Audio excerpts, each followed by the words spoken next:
திருஞானம் அவர்கள் எழுதிய $1 டிரில்லியன் கனவு நூல் அறிமுக நிகழ்ச்சி. மாண்புமிகு அமைச்சர் முனைவர் அன்பில் மகேஷ் பொய்யாமொழி, திட்டக்குழு துணைத் தலைவர் ஜெயரஞ்சன், தொழில் முனைவர் சுரேஷ் சம்பந்தன், திராவிடர் கழக துணை பொதுச் செயலாளர் மதிவதனி ஆகியோர் சிறப்புரை ஆற்றுகின்றனர். டிசம்பர் 10 புதன்கிழமை காலை 10 மணிக்கு சர்பிட்டி தியாகராயர் அரங்கில். அனுமதி இலவசம். அனைவரும் வருக.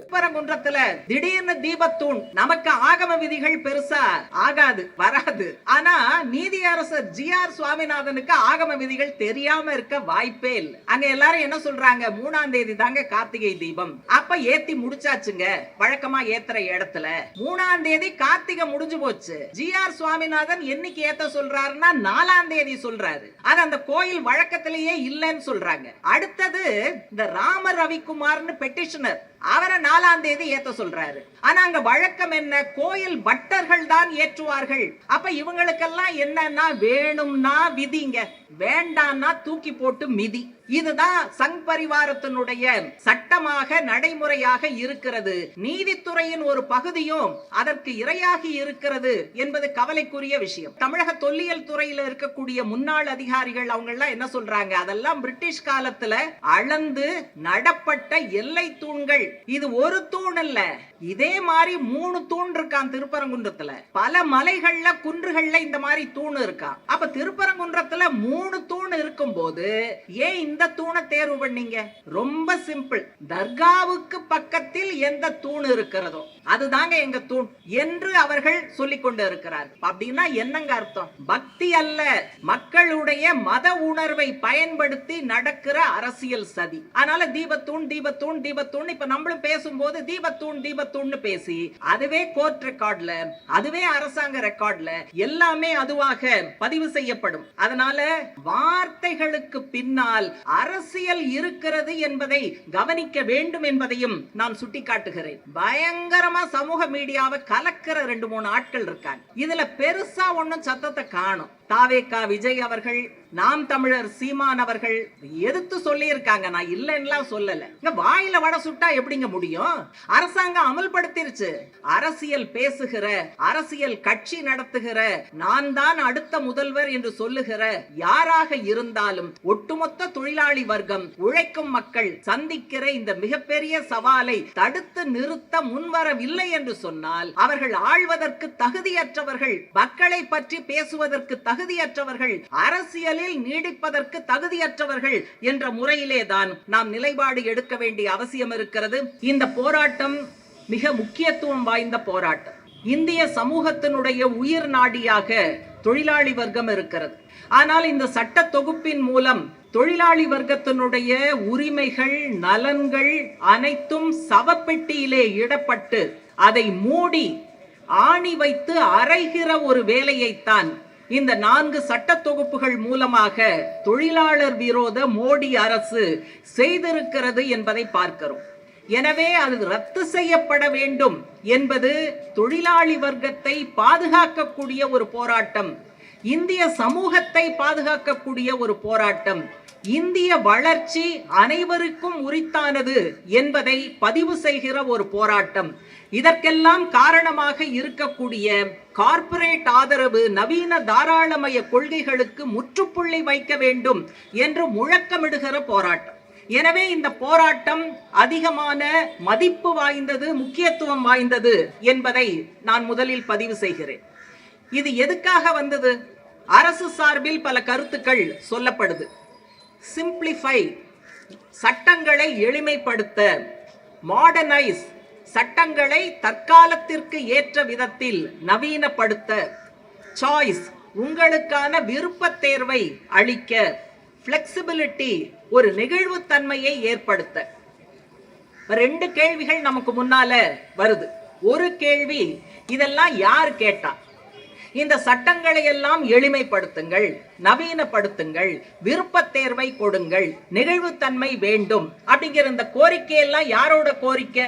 தொழிற்சங்கங்களுடைய கோரிக்கையா? தொழிலாளர்கள் கோரிக்கையா? இல்லை, இது இந்திய நாட்டினுடைய முதலாளிகளுடைய கோரிக்கை. 2வது கேள்வி என்ன? இந்த தொகுப்பு சட்டங்கள் வருவதால் யாருக்கு ஆதாயம், யாருக்கு பலன்? தொழிலாளிகளுக்கு பலனா? இல்லை. யாருக்கு பலன் என்றால் முதலாளிகளுக்கு பலன், நிர்வாகத்துக்கு பலன், கார்ப்பரேட்டுகளுக்கு பலன்.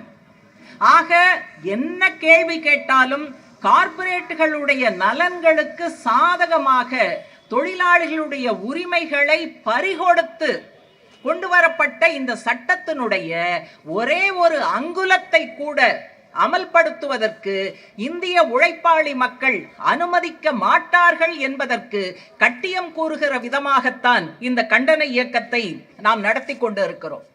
எனவே தொழிலாளர் தொகுப்பு சட்டங்கள் என்று இந்த சட்டங்களை அழைப்பதற்கு பதிலாக கார்ப்பரேட் தொகுப்பு சட்டங்கள் என்று பெயர் மாற்றுவதுதான் பொருத்தமாக இருக்கும்.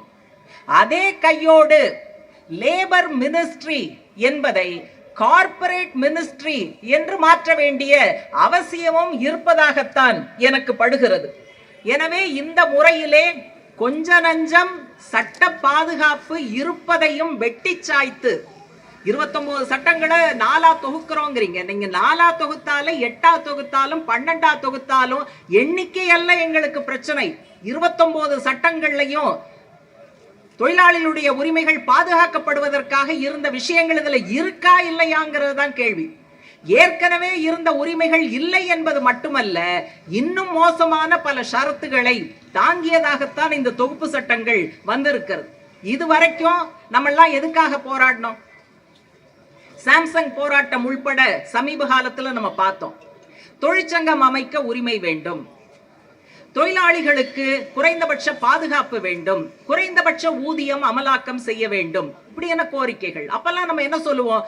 இதெல்லாம் இந்த சட்டத்தில் இருக்கு, சட்டத்தில் இருப்பதை முதலாளி மீறுகிறார், சட்டத்தில் இருப்பதை நிர்வாகம் மீறுகிறது, சட்டத்தில் இருப்பதை பல கார்ப்பரேட்டுகள் மீறுகிறார்கள், எனவே சட்டப்படி அவர்கள் நடவடிக்கை எடுக்க வேண்டும்ங்கிறத நம்ம சொல்லுவோம். இப்ப அரசாங்கம் என்ன சொல்லிடுச்சு?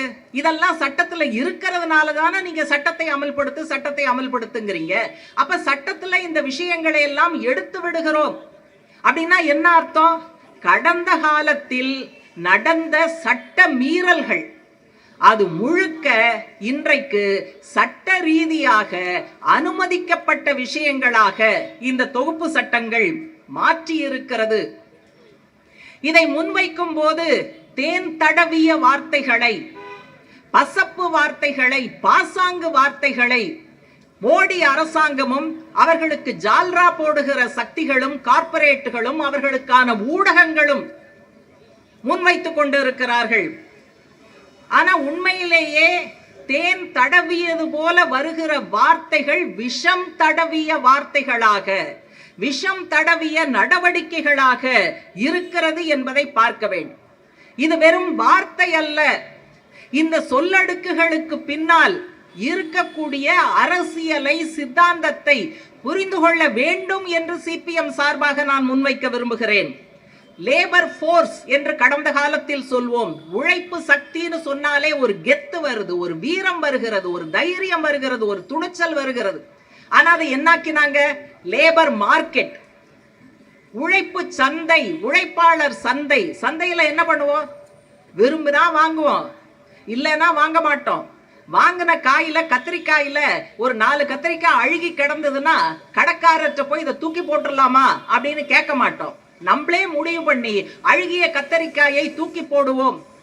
மோடி அரசு தொழிலாளிகளை, இந்திய தொழிலாளிகளை அழுகிய கத்தரிக்காய்களாக பார்க்கிறதாங்கிற கேள்வியை நான் இங்க முன்வைக்க விரும்புறேன்.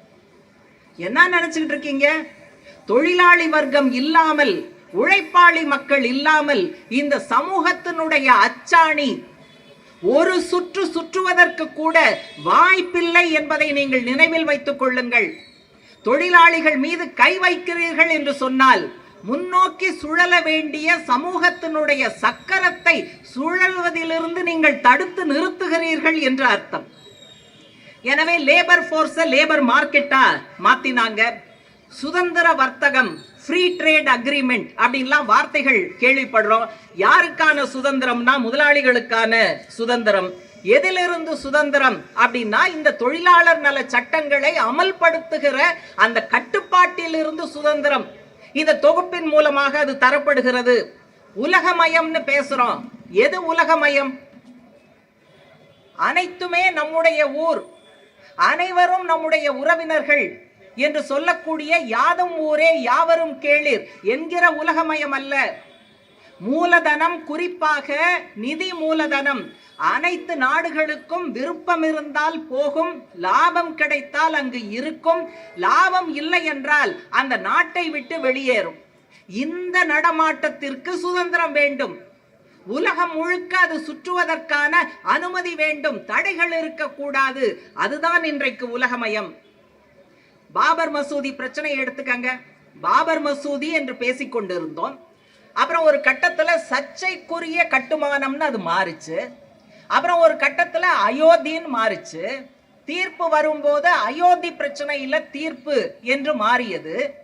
அதனால பாபர் மசூதி இடிக்கப்பட்ட விஷயம் பின்னுக்கு போய் அது அயோத்தி பிரச்சனையாக எப்படி உருவெடுத்தது? இப்படி வார்த்தைகள் மூலமாக உருவெடுத்தது. இப்ப கூட திருப்பரங்குன்றத்துல திடீர்னு தீபத்தூண். நமக்கு ஆகம விதிகள் பெருசா ஆகாது, வராது. ஆனா நீதியரசர் ஜி.ஆர். சுவாமிநாதனுக்கு ஆகம விதிகள் தெரியாம இருக்க வாய்ப்பே இல்லை. அங்க எல்லாரும் என்ன சொல்றாங்க? 3ஆம் தேதி தாங்க கார்த்திகை தீபம். அப்ப ஏத்தி முடிச்சாச்சுங்க. வழக்கமா ஏத்துற இடத்துல 3ஆம் தேதி கார்த்திகை முடிஞ்சு போச்சு. ஜி.ஆர். சுவாமிநாதன் என்னைக்கு ஏத்த சொல்றாருன்னா 4ஆம் தேதி சொல்றாரு. அது அந்த கோயில் வழக்கத்திலேயே இல்லைன்னு சொல்றாங்க. அடுத்தது இந்த ராம ரவிக்குமார்னு பெட்டிஷனர், அவரை 4ஆம் தேதி ஏத்த சொல்றாரு. ஆனா அங்க வழக்கம் என்ன? கோயில் பட்டர்கள் தான் ஏற்றுவார்கள். அப்ப இவங்களுக்கெல்லாம் என்னன்னா, வேணும்னா விதிங்க, வேண்டாம்னா தூக்கி போட்டு மிதி. இதுதான் சங் பரிவாரத்தினுடைய சட்டமாக நடைமுறையாக இருக்கிறது. நீதித்துறையின் ஒரு பகுதியும் அதற்கு இரையாகி இருக்கிறது என்பது கவலைக்குரிய விஷயம். இப்ப தீபத்தூண் ஒண்ணு ஆரம்பிச்சிருக்காங்க. ஆனா தொல்லியல் துறையில, தமிழக தொல்லியல் துறையில இருக்கக்கூடிய முன்னாள் அதிகாரிகள் அவங்க எல்லாம் என்ன சொல்றாங்க? அதெல்லாம் பிரிட்டிஷ் காலத்துல அளந்து நடப்பட்ட எல்லை தூண்கள். இது ஒரு தூண் அல்ல, இதே மாதிரி 3 தூண் இருக்கான் திருப்பரங்குன்றத்துல. பல மலைகள்ல, குன்றுகள்ல இந்த மாதிரி தூண் இருக்கான். அப்ப திருப்பரங்குன்றத்துல 3 தூண் இருக்கும் போது ஏன் இந்த தூணை தேர்வு பண்ணீங்க? ரொம்ப சிம்பிள். தர்காவுக்கு பக்கத்தில் எந்த தூண் இருக்கிறதோ அதுதாங்க எங்க தூண் என்று அவர்கள் சொல்லிக் கொண்டு இருக்கிறார்கள். அப்படின்னா என்னங்க அர்த்தம்? பக்தி அல்ல, மக்களுடைய மத உணர்வை பயன்படுத்தி நடக்கிற அரசியல் சதி. அதனால தீபத்தூண் தீபத்தூண் தீபத்தூண். இப்ப நம்மளும் பேசும்போது தீபத்தூண் தீபத்தூண்னு பேசி அதுவே கோர்ட் ரெக்கார்ட்ல, அதுவே அரசாங்க ரெக்கார்ட்ல எல்லாமே அதுவாக பதிவு செய்யப்படும். அதனால வார்த்தைகளுக்கு பின்னால் அரசியல் இருக்கிறது என்பதை கவனிக்க வேண்டும் என்பதையும் நான் சுட்டிக்காட்டுகிறேன். இந்த தொகுப்பு வந்ததன் மூலம் என்ன பாதிப்பு? 150 ஆண்டுகளுக்கு மேலாக இந்திய தொழிலாளி வர்க்கமும் தொழிற்சங்கங்களும் முற்போக்கு சக்திகளும் போராடி போராடி ரத்தம் சிந்தி தியாகம் செய்து அங்குலம் அங்குலமாக ஈட்டிய உரிமைகள் இன்றைக்கு காற்றில் பறக்க விடப்பட்டுள்ளன. தொழிற்சங்கம் அமைப்பதற்கான உரிமை, கூட்டுபேர உரிமை, பிரசவகால ஆதாயம், 8 மணி நேரம் தான் வேலை செய்வோம் என்பதெல்லாம் சாதாரணமாக வரவில்லை. எவ்வளவு பேர் இன்னுயிரை இழந்திருப்பார்கள். 1886 சிக்காகோ ஹேமார்க்கெட் சதுக்கத்தில் நடந்ததை இன்றைக்கும் மே தினமாக கொண்டாடி கொண்டிருக்கிறோம்.